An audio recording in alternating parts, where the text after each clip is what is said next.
नाना पाटेकर के घर खाना बनाने वाले व्यक्ति को चचेरे भाइयों ने जमीन के लिए कर दिया मृत घोषित। खुद को जिंदा साबित करने घूमते घूमते पहुंचा गुना।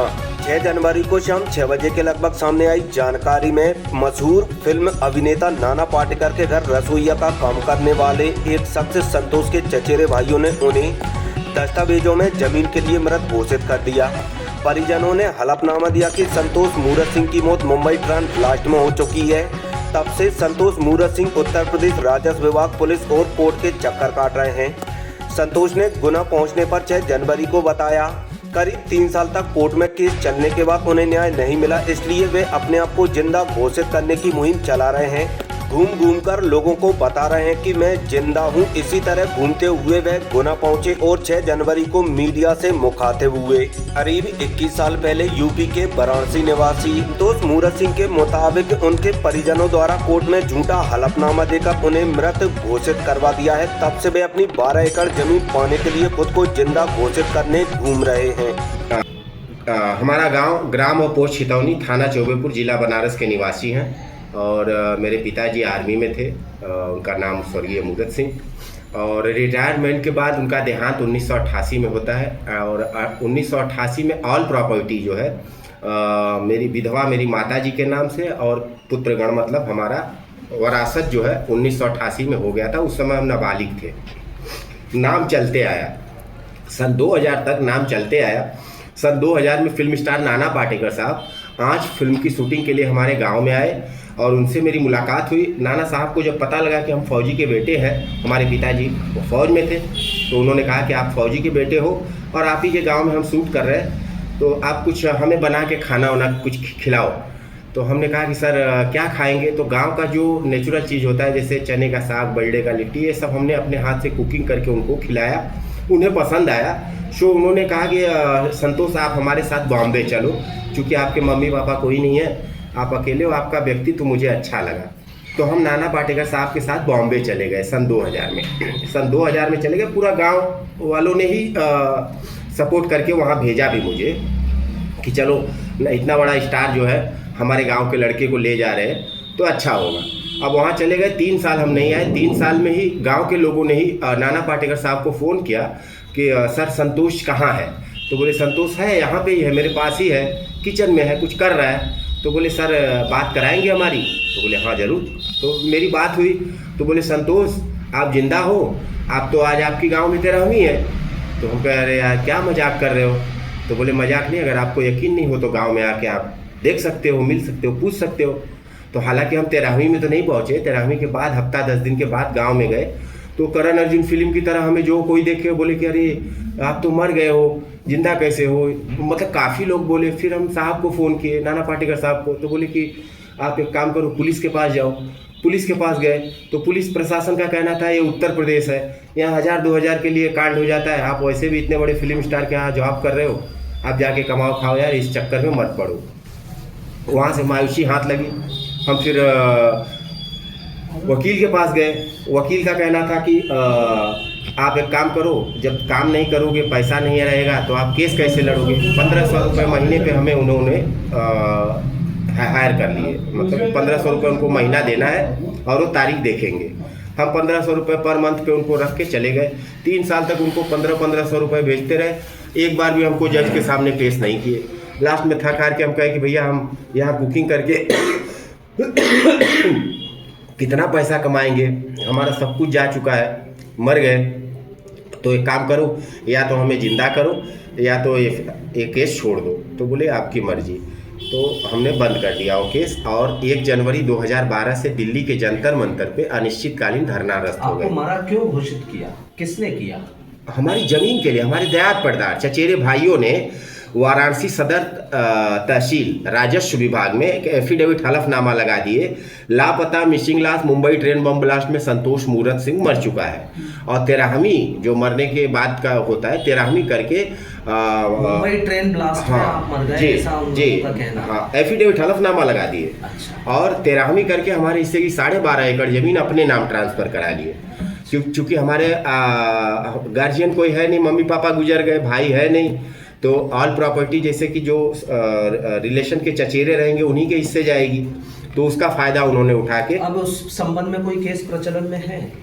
अब केस साहब चूंकि लड़ने के लिए पैसा चाहिए, पीएम सीएम देश विदेश हर जगह जो है कोर्ट में कहीं कोई नहीं, केस कोर्ट में नहीं, तहसील में नहीं है। तहसील में मैं देता हूँ प्रार्थना पत्र, ज्ञापन जो है, धरना प्रोटेस्ट आंदोलन, ये हमारा कंटिन्यू चल रहा है। अच्छा। कोर्ट में लड़ने के लिए हमारे पास तहसील में पैसा, आपने आखिरी बार आवेदन कब दिया?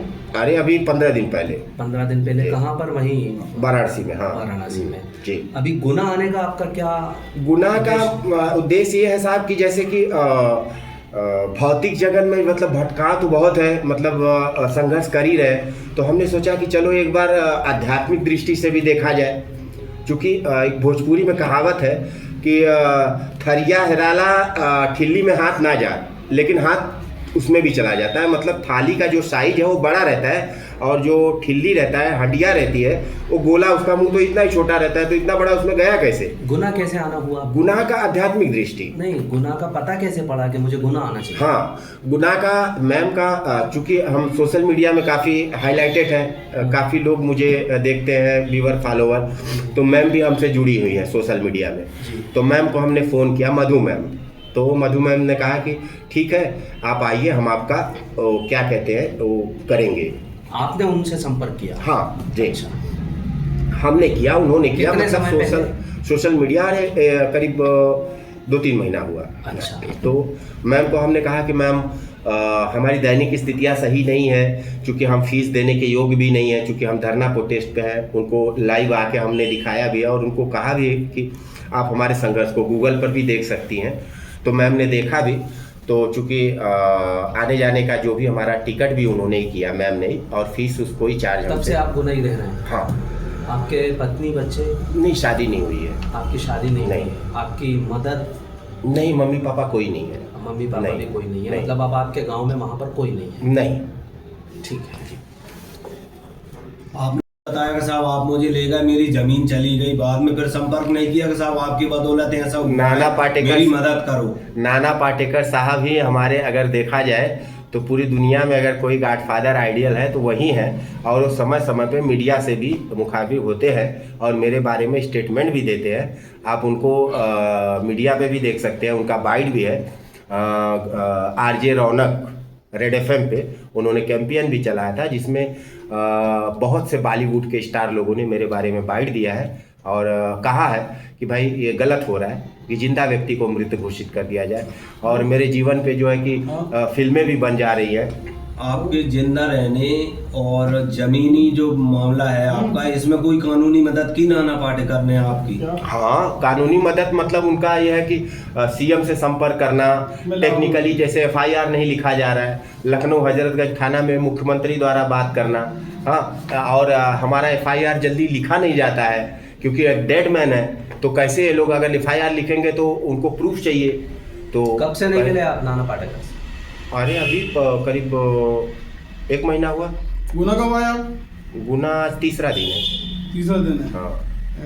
यहाँ पे क्या कर रहा है वर्तमान में? क्या मतलब क्या करना है, मकसद क्या है यहाँ आने का? सही, ये जो जीने की राह, डियर जिंदगी, तो ये टाइटल मुझे बड़ा प्रभावित हुए इससे हम, कि मतलब कि एक डेड मैन है, जो कि हमारी तरह ऐसे बहुत से डेड मैन है, इसकी यूनियन भी है। हाँ। तो तमाम उन लोगों के लिए भी मैं एक आइडियल हूँ जी। तो अब जितना हाईलाइट मैं हूँ उतना वो लोग नहीं हो पाए हैं। हाँ। तो कुछ ना कुछ शोध हम करते रहते कि ताकि हमारे साथ साथ वो भी जिंदा हो जाए, कुछ ऐसा हो जाए, अच्छा हो जाए कि ताकि उनको भी जल्द से जल्द न्याय मिल जाए। तो जिस हिसाब से यहाँ मतलब वो तांत्रिक विद्या वाला सिस्टम तो है नहीं यहाँ कि नहीं वो भूत आएगा प्रेत आएगा, ऐसा नहीं। आपके अंतरात्मा को जागृत करने वाली ऐसी चीजें हैं जिससे गुना में कुछ लोग मिले आपको? नहीं मिले आपको? नहीं। अब ये गुना घूमने गए कहीं आप देखा कुछ हमें? नहीं। 3 दिन से यही कमरे में ही आप यहाँ पर।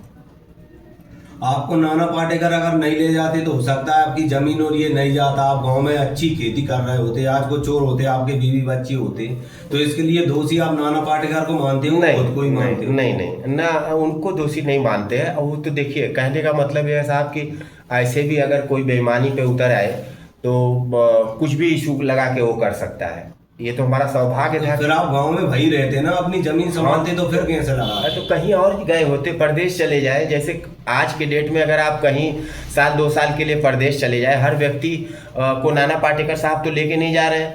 हर व्यक्ति के जीवन में कुछ ना कुछ ऐसी आपका यूनियन का बता रहा है कि मृत लोगों की? हाँ, यूनियन है। कौन सी यूनियन है, कहाँ की? देखियो गूगल पे डालिए लाल बिहारी मृतक संघ। लाल बिहारी मृतक संघ, उसमें कितने सदस्य हैं? तभी तो वही बताएंगे। मुर्दों के लीडर वो है। हालांकि हमने आरटीआई लगाया था तो 50,000 डेड मैन ऐसे है। अच्छा, है ना।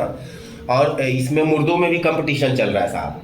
सब अपना अपना यूनियन बना के अलग अलग वो कर रहे हैं, लेकिन मैंने कोई यूनियन नहीं बनाया है, क्योंकि हमारा उद्देश्य राजनीतिक नहीं है। हमें लोगों को जो है कि न्याय दिलाना है। वोटर लिस्ट में नाम है आपका? जी, वोट डालते हैं? हाँ, वोटर लिस्ट में है, राजस्व विभाग में मरे हुए हैं, कुटुंब रजिस्टर में मरे हुए हैं। मतलब कह सकते हैं कि जहाँ माल मिलने वाला है वहाँ पे मरे हुए हैं, और जहाँ माल मिलने वाला नहीं वहाँ जिंदा है। ठीक है।